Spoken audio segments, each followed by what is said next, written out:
103-4 দিন হয়েছে। কি দেখলেন এবং কতটা প্রত্যাশা পূরণ হলো? যেভাবে ভোটের সময় প্রচার চালিয়েছিল,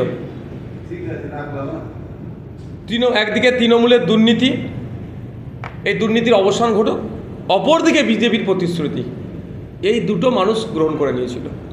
ফলে ব্যাপকভাবে বিজেপিকে ম্যান্ডেট দিয়ে নিয়ে এসেছে। সর্বপ্রথম যে ধাক্কাটা খেয়েছে শ্রমজীবী খেটে খাওয়া মানুষ তথা হকাররা। হকারদের জীবন জীবিকা বিপন্ন করে তুলেছে বিজেপি সরকার 100 দিনে। তাই নয়, লক্ষ্মী ভাণ্ডারের পরিবর্তে অন্নপূর্ণা যোজনার কথা বলা হয়েছিল, যে আপনার প্রত্যেকটা মহিলাকে 3000 করে দেওয়া হবে। আর যতদিন এগোচ্ছে এই সরকারের বয়স হচ্ছে, নতুন নতুন নিয়মের ফাঁদে ফেলে যারা বিগত দিনে লক্ষ্মীর ভাণ্ডার পেতেন, এই ধরনের মহিলারাও আজকে বঞ্চিত হচ্ছে।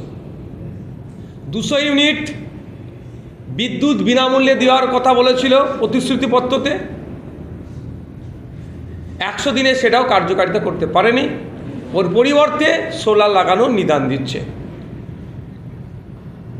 শুধু তাই নয়, বছরে যে 5 বছরে যে চাকরির টার্গেট রেখেছিল সম্ভবত 1 কোটি পার ইয়ার, তাহলে কত করে হচ্ছে? এবছরে বাজেটে 1 লক্ষ চাকরির কথা উল্লেখ করলো, এখনো পর্যন্ত সেইভাবে আমরা দেখতে পেলাম না। কোনো নোটিফিকেশন জারি করেছেন?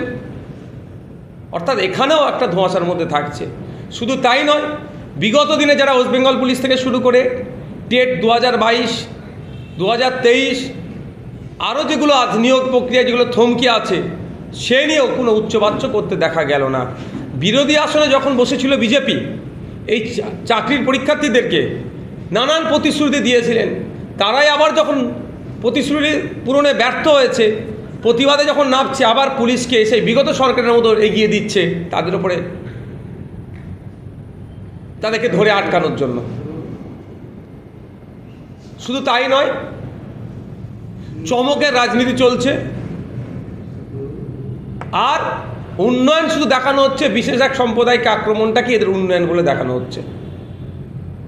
100 দিনের সরকার যথেষ্ট টাইম পেয়েছে, কিন্তু যেভাবে এগিয়ে যাওয়ার কথা ছিল বা যেভাবে প্রতিশ্রুতিপত্রতে তারা নিজেদেরকে এগিয়ে নিয়ে যাওয়ার কথা বলেছিল, সেই পূরণে ব্যর্থ। এবার আমি বিরোধী বিধায়ক হিসাবে এগুলো বলবই। আমার থেকে ভালো বলতে পারবে, শহরে চলে যান, গিয়ে তাদেরকে জিজ্ঞাসা করুন জল যন্ত্রণা কতটা কমেছে, যেটা শহরের সব থেকে 5টা সমস্যার মধ্যে অন্যতম একটা, জল যন্ত্রণা কতটা কমেছে তারা বলবে। গ্রামে চলে যান, গ্রামের রাস্তাঘাট থেকে শুরু করে পানীয় জলের যে সমস্যা কতটা দূরীভূত হয়েছে, আমার থেকে ভালো গ্রামের মানুষ বলতে পারবে। অন্নপূর্ণা ভাণ্ডার না পেয়ে বেশ কিছু মহিলা দেখা যাচ্ছে বিভিন্ন জেলায় একদম সরাসরি রাস্তায় নেমে বিক্ষোভ দেখাচ্ছে।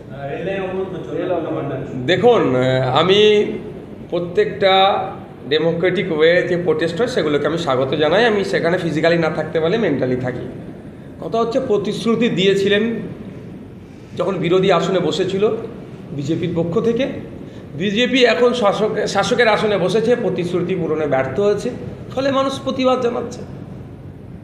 আমি একটা কথা হাউসের মধ্যে বলেছি, আজকেও বলছি, যে সার্ভে করা হোক, যারা পুরুষ নাকি অভিযোগ পুরুষ অনেক ঢুকে বসে আছে, কত আছে, তাদের বিরুদ্ধে অ্যাকশন নেওয়া হোক। তাদেরকে বাদ দিয়ে যেভাবে প্রতিশ্রুতি দিয়েছে ওভাবেই প্রত্যেকটা মহিলাকে 3000 টাকা অন্নপূর্ণার যোজনার মাধ্যমে তাদেরকে দিতে হবে,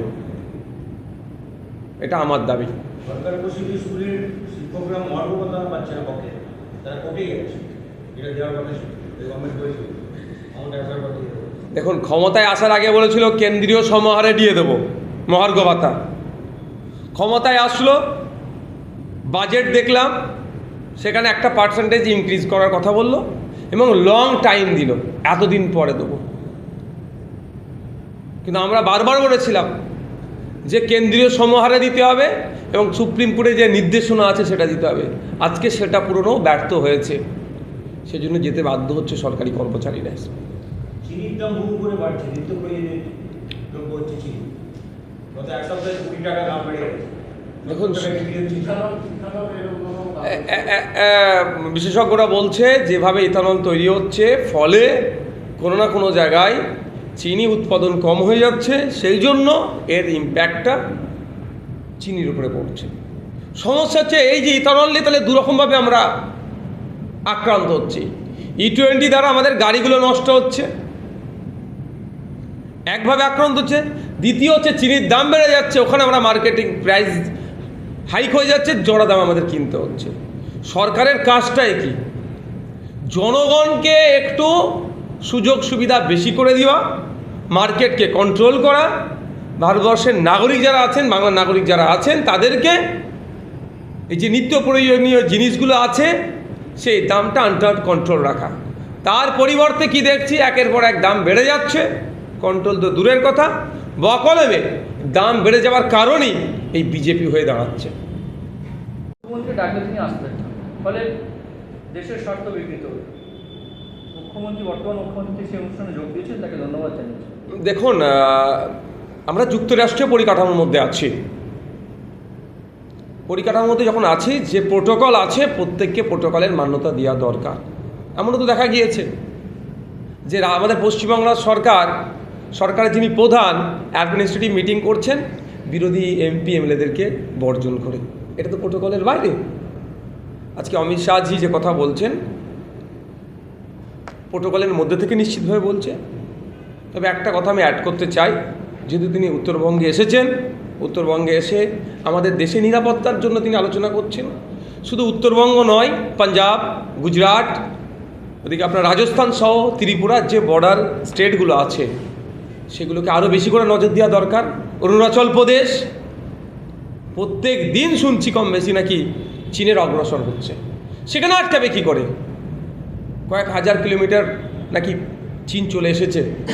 একটা ভিডিও দেখছিলাম অরুণাচল প্রদেশের একটা ছেলের, প্রতিবাদী একটা ছেলে, যে এখনও যদি আমরা চুপ থাকি আমরা আগামী দিনে ইন্ডিয়াতে থাকতে পারবো না, চীনের মধ্যে চলে যাব। সেখানেও তো দেখতে হবে।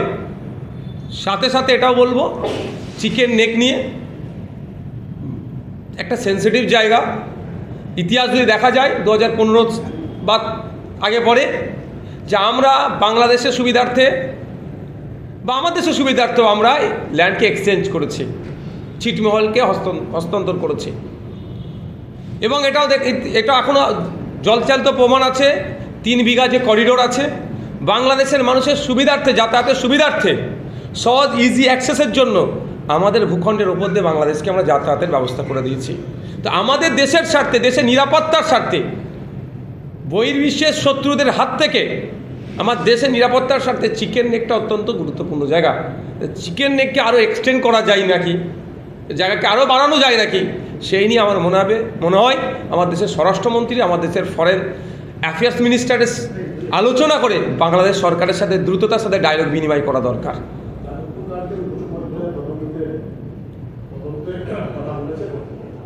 যাদবপুর, দেখুন,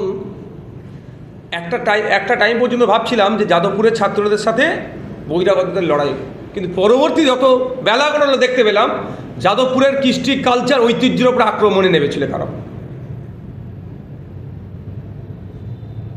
যেভাবে যাদবপুর ইউনিভার্সিটির মধ্যে তাণ্ডব চালিয়েছে, ঐতিহ্যগুলোতে আক্রমণ করেছে, সেটা কোনোভাবেই মেনে নেওয়া যায় না।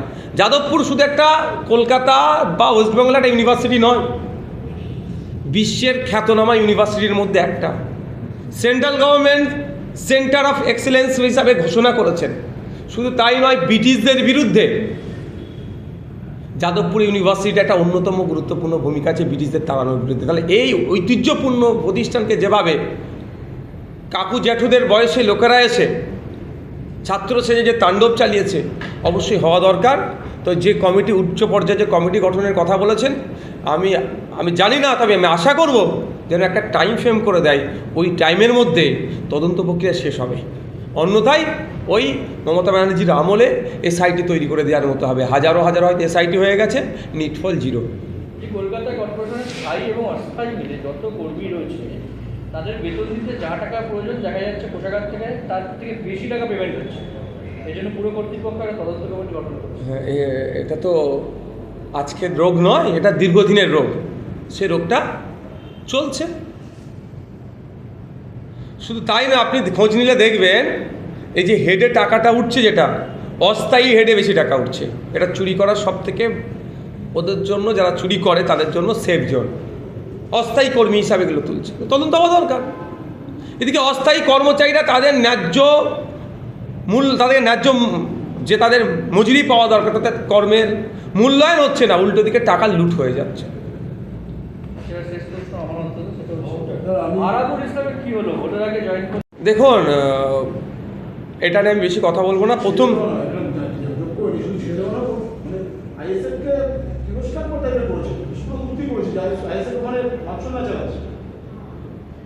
আমি এই তত্ত্বে অন্তত বিশ্বাস করি যে যখন দলে থাকবে সোনার টুকরো, আর যে দল ছেড়ে চলে যাবে তাকে তার আগে পরে না প্রচুর বিশ্লেষণ যুক্ত করে দেবো অমুক অমুক অমুক, সেটা আমি বিশ্বাস, অন্তত এই কাজটা আমি করবো না, এটা আমি বিশ্বাস করি। সুতরাং সে ছেড়ে গিয়েছে, একাধিক অভিযোগ রেখে ছেড়ে গিয়েছে। আমি একটা উদাহরণ দিয়ে এই কথাটা শেষ করব। আমি মনে করি না, সবাইকে সম্মান দিয়ে বলছি, যে আমাকে তিনি দল ছেড়ে বেরিয়ে গেছেন মানে তার নিয়ে অনেক কথা বলতে হবে, প্রশ্ন তুলেছেন বলে বলছি, মানে স্পেশাল আমি রিয়াকশান দিতাম না। এতটুকু বলবো, আমরা জানি গ্রামে শহরে আমরাও দেখেছি যে কিছু জন্তু আছে, পশু আছে, প্রাণী আছে, তারা নোংরাতে মুখ লাগায়। আমরা অনেক সময় সেই জন্তুগুলোকে, প্রাণীগুলোর মুখে জাল লাগিয়ে দিই, যাতে এই নোংরাতে না মুখ দেয়। মুখ মানে খেয়ে নেয় নোংরা, জাল লাগিয়ে দিই আমরা। কিন্তু দেখবেন যদি ছেড়ে দিই, আবার জাল লাগিয়ে ছেড়ে দিই, ও খেতে না পারলেও ওখানে গিয়ে মুখ গুজে চেষ্টা করে। এতটুকুই আমি বলবো। কিন্তু যখন জানেনি যে এর মুখে জাল লাগাতে হবে, তাহলে তাকে নিয়েছিলেন, চেষ্টা করেছিলাম। তাকে নিয়েছিলেন কেন? যে আমি অন স্টেজ বলেছিলাম যে মানুষকে শুধরাবার জায়গা দেওয়া দরকার। অন স্টেজ বলেছিলাম মানুষকে শুধরাবার জায়গা দেওয়া দরকার। এটা কি মানে এটা আমি 5 মাসের মধ্যে এমন কি হলো যে দল ছাড়তে হলো? সেটা আমার থেকে ভালো হচ্ছে যিনি দল ছেড়েছেন তাকে জিজ্ঞাসা করলে পাওয়া যাবে। মানে এটা কি আপনাদের নেওয়া কি ভুল হয়েছে না দলে? মানে সংশোধন করার আরাবুল জায়গা? দলে কি নেওয়া চেষ্টা হচ্ছে, মানুষকে তো ভালো প্ল্যাটফর্ম দিতে হবে। এখন কি মনে হচ্ছে নেওয়া ভুল হয়েছে? না দেখুন, আমি একবারের জন্য কথা বলবো না। আমি আবারও বলছি, কেউ আসলো যখন সোনার টুকরো হয়ে গেল, ছেড়ে যখন বেরিয়ে গেল, তাকে অমুক অমুক ভাষায় গালিগালাজ করা আমার দ্বারা হয় না। সুযোগ দেওয়া হয়েছিল, তিনি হয়তো সুযোগটা কাজে লাগাতে পারেননি, বা আমাদের যে অ্যাটমসফিয়ার সেখানে তিনি সেই অ্যাটমসফিয়ারে নিজেকে সামঞ্জস্যতা করতে পারছেন। হতে পারে 5 রকমের মানুষ থাকতে পারে। আমার মিষ্টি খেতে পছন্দ, আপনার টক খেতে পছন্দ। আপনি গালিগালাজ না করেও যে উদাহরণটা দিলেন সেটা তো ভয়ঙ্কর, মানে একেবারে খুবই ভালো উদাহরণ। কিন্তু আমি বলছি, এরকম আর কেউ আছে দলে যাদেরকে মুখে পরিয়ে এনেছেন? আপনারা খুঁজতে থাকুন, খুঁজে পেলে আপনারা তো আমার থেকে বেশি। কেউ হতে পারে এরকম? আপনারা খুঁজতে থাকুন, খুঁজে পেলে বলবেন, শুধরানোর সুযোগ দেওয়া হবে। নেক্সট কোশ্চেন তখন না মানে হিন্দি। আমার লাস্ট প্রশ্ন হচ্ছে, সৌগত মোল্লা থাকলে বাইরে তাকে এরকম একবার সুযোগ দিতে? যখন নাই আর কবে বার হবে কারো না মানে ঠিক ঠিকানা নাই, সেই নিয়ে প্রশ্ন করে অযথা টাইম নষ্ট করবেন। আপনি একটা প্রথম সারির এত বড় একটা চ্যালেঞ্জ থাকলে কি মানে একবার সুযোগ দিতেন তাকে? আমার ক্যানিং পূর্বের মানুষরা ভালো বলতে পারবে আমার থেকে। এবার কি হিন্দি?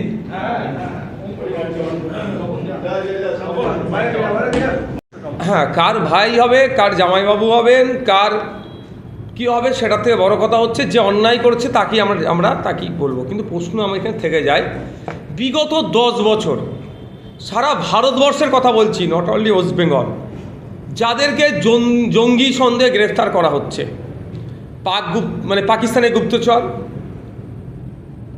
জঙ্গি, আমাদের ডেটা দিয়ে দিচ্ছে বিদেশকে, যে লাস্ট 10 বছর যাদেরকে গ্রেফতার করা হয়েছে তাদের স্ট্যাটাস কি, কজন শাস্তি পেয়েছে, এই প্রশ্নটা আমি আজকে তুলতে চাই। গ্রেফতার হচ্ছে, 2-4 দিন মিডিয়াতে বক্তব্য চলছে, ট্রায়াল চলছে, আলোচনা হচ্ছে, তার পরবর্তীতে ওই জঙ্গিগুলো যদি অন্যায় করে থাকে কেন তাদেরকে শাস্তির দ্রুততার সাথে দেওয়া হচ্ছে না? বিগত দিনে বলেছি, আজকেও বলছি, যদিও ফাঁসির বিরোধিতা অনেকে করে, আমি সেখানে যাব না, তারপরে বলছি 6 মাসের ফাস্ট ট্র্যাক কোর্টের মাধ্যমে এদের বিচার হোক। এরা যদি দোষ করে থাকে সর্বোচ্চ দৃষ্টান্তমূলক শাস্তি দেওয়া হোক, কারণ এরা যদি অন্যায় করে থাকে কেন 10 বছর এদেরকে আমরা পুষবো? অন্যায় দেশে থাকবে দেশবিরোধী কাজ করবে, দেশের ভাত ডাল খাবার নিয়মিত খাবে, কেন আমরা এদেরকে পুষবো?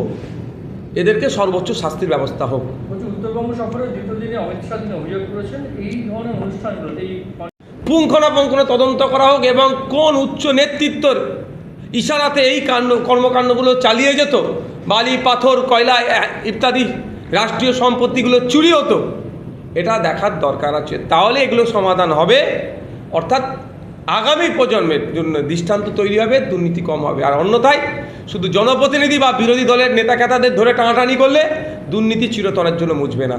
কারণ একটা দুর্নীতি হলে যেমন জনপ্রতিনিধিরা যুক্ত থাকছে, চিৎকার করে বলছি আমি, সাথে সাথে এটাও চিৎকার করে বলবো, আধিকারিকরাও কোনো অংশে পিছিয়ে নয়। কোনো আধিকারিক বলতে পারবে প্রেসারে থেকে আমি করেছি, আন্ডার প্রেসারে রেখে আমাকে সই করিয়েছে, তাহলে সে কিসের আধিকারিক হলেন? জনগণ ট্যাক্সের টাকাটা দিচ্ছে, তার থেকে মাইনে হচ্ছে আপনাদের, আপনারা কেন কমপ্লেন করেননি তার বিরুদ্ধে? চুরি করে যে, আর চুরিকে যে প্রশ্রয় দেয় আমরা জানি তাদেরকে কি বলে।